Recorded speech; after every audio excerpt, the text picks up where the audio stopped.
BRS party MLA Anil Yadav ఉన్నారు, మాట్లాడదాం. సర్పంచులు గెలిచిరు, మీరేమో సెలబ్రేషన్ చేసుకుంటారు, గెలిచినాం మా వైపే జనాలు ఉన్నారని మీరు చెప్తారు.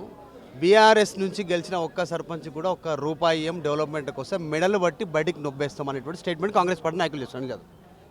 ఏడకెళ్ళి మెడలు అంటే ఏడకెళ్ళి పంపిస్తారట.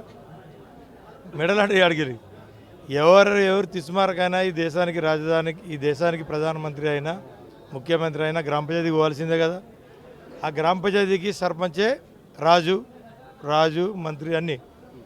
ఆయన అనుమతి లేని ఆయన రమ్మని చెప్పండి, ఓటు గంటిస్తాడు చూద్దాం. సర్పంచ్ లేని ఊర్లో వస్తారా? సర్పంచే కదా గ్రామానికి రాజు. ఈ ప్రథమ పౌరుడు, గ్రామ ప్రథమ పౌరుడు ఎవరు? సర్పంచే కదా. ఈ అనే నూకేటోళ్ళు ఎవరు? అట్లా నూకాలని మాట్లాడేటోడు ఆడు మురుకుడు. అట్లా మాట్లాడడం కూడా కరెక్ట్ కాదు. ఎదంటే మరి దేశంలో ప్రజాస్వామ్యమే చచ్చిపోతుంది. అవునా కదా? ఈ దేశంలో ప్రజాస్వామ్యం ఉందంటే అక్కడ గ్రామ పంచాయతీ నుంచే కదా. గ్రామ పంచాయతీ తీర్మానం లేదే ఏమైనా ఉంటుందా? తీర్మానం లేదే తెలంగాణ కూడా రాలే కదా. ఆ తీర్మానం పవర్ ఎంత ఉన్నదో వాళ్ళకి తెలియదేమో. మరి నెట్టేద్దాం, నూకేద్దాం, తరిమేస్తాం అనడం మరి మూర్ఖతం. ఇక్కడ నూకెత్తే ఎవరు ఖాళీగా కూర్చోవడానికి ఎవరు లేరు. మా సత్తా ఎంతో మా దమ్మ ఎంతో చూపిస్తాం మేము. ఎంతమంది గెలిచారు మీ దగ్గర? మొత్తం చాలా ప్రెషర్ ఉన్నా కానీ గెలిచినట్టు ఎంతమంది గెలిచారు? 142 మంది గెలిచింది మా వాళ్ళు దాదాపుగా. ఇప్పుడు ఇక్కడ 101 మంది వచ్చింది, 131. ఒక 10 మంది ఏంటంటే వాళ్ళకు ఇది హాస్పిటల్స్ కొంచెం ఇబ్బందులు రావడం వల్ల రాలేదు కాబట్టి వాళ్ళ భర్తలు వచ్చిండ్రు. తప్పకుండా ఇక్కడ అట్లేం లేదు. బోతు గడ్డ అది ఎప్పుడు మా టీఆర్ఎస్ గడ్డ. అది దాన్ని ఎవరేం ముట్టుకోవడానికి కూడా ప్రయత్నం చేయదు.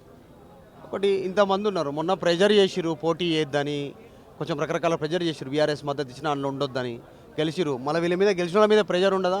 గుంజుకునే లాక్కునే ప్రయత్నం మళ్ళీ రండి కాంగ్రెస్ కానీ ప్రెజర్ చేస్తే వాళ్ళు మామూలు వాళ్ళు గారు కదా ప్రెజర్ చేస్తే వెళ్ళిపోవడానికి.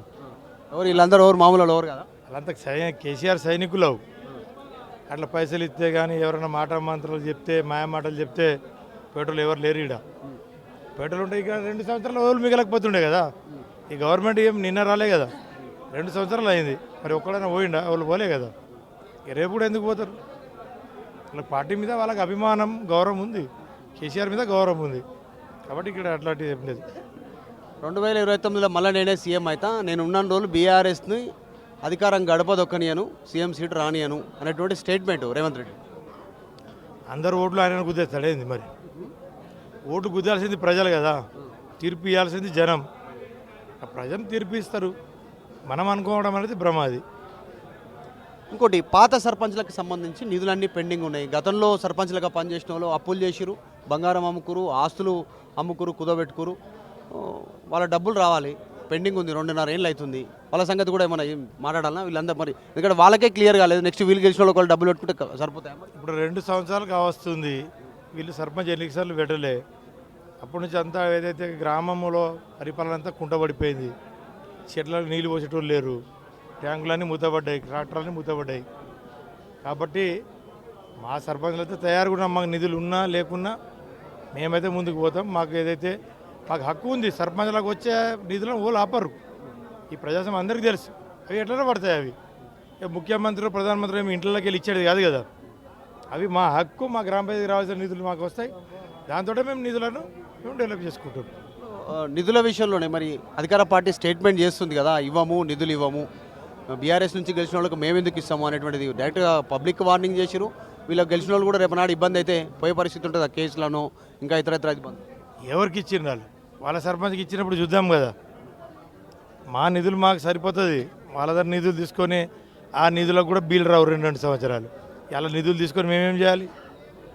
వాళ్ళు ఇచ్చే ఈ గవర్నమెంట్ ఇచ్చే నిధులు కూడా, నిధులకు బిల్ రాకపోతే పనులు చేసి కూడా ఏం లాభం? అవునా కదా. అట్లాంటి ఏం లేదు. వాళ్ళ పని వాళ్ళు చేసుకొని మా పని మేము చేసుకుంటాం. స్టేట్మెంట్ చేసినట్టు ఎవరిని రానియము గ్రామాలకి, వీళ్ళే ఎమ్మెల్యేలు గ్రామాలకు, వీళ్ళే మంత్రులు, వీళ్ళే ముఖ్యమంత్రులు, వీళ్ళకి తెలియకుండా వేరే వాళ్ళని రానియము అనేటువంటిది. అభివృద్ధి కార్యక్రమాలు కానీ ప్రభుత్వ పథకాల విషయంలో కానీ రానియమంటారు. అంటే ఏం చేస్తారు? అడుగురా. ఇప్పుడు తప్పకుండా అడుక్కుంటాము కదా. వాళ్ళే మేము నిధులు ఏమంటే మరి వాళ్ళ గ్రామాలు ఎందుకు రానిస్తాం మేము? అంతే కదా. బరాబర్ రాజు అయితే బరాబర్ ఉండకూడదు కదా. వాళ్ళు నిధులు ఇవ్వాలనుకో వాళ్ళ గ్రామాల్లో ఎందుకు రానిస్తాం మేము? వాళ్ళకేం పని ఉన్నది ఆడ? దాని జవాబు అయితే ఇటుక పత్తర్ జవాబు పత్తర్ से देंगे. అనిల్ యాదవ్